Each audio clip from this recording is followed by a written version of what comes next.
5. How you make her feel. How someone feels about you is greatly determined by how you make her feel about herself. You can spend all day trying to get her to like you and to think well of you, but it's how you make her feel when she is around you that makes the difference.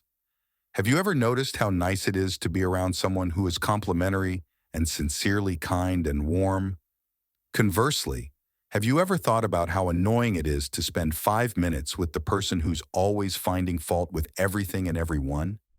These people seem to drain the life right out of you. Being the person who makes people feel good will go a long way toward their finding you quite likable. 6. Rapport. Rapport creates trust, allowing you to build a psychological bridge to someone. The conversation is likely to be more positive and comfortable when two people are in sync with each other. Just as we tend to like someone who shares our interests, we are also unconsciously driven to like a person when she appears as we do.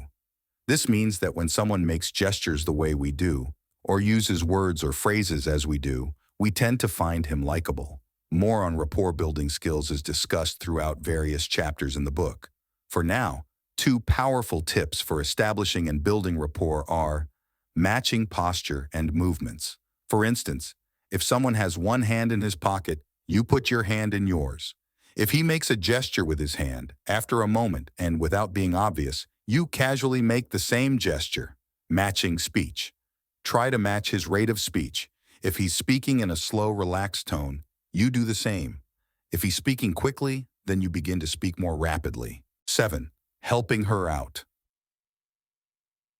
Studies in human nature show us that people dislike others more after doing them harm. Please note that I did not say that we do harm to those whom we dislike, although this may be true. The point here is that when we do harm to another, either on purpose or by accident, we are unconsciously driven to dislike the person. This is an attempt to reduce dissonance. Cognitive dissonance theory, as it applies here, states that we feel uneasy when we do something that is inconsistent with how we see ourselves. Therefore, to reduce this inner conflict, we rationalize our actions to remain consistent with our self-concept. The internal conflict created is, why did I do this to this person? The rationalization then becomes, it must be because I really don't like him and he deserves it. Otherwise, I would be a bad or careless person, and that cannot be so. This works in reverse as well. We like someone more after doing something nice for him or her. If we do someone a favor, we are likely to have positive feelings toward that person.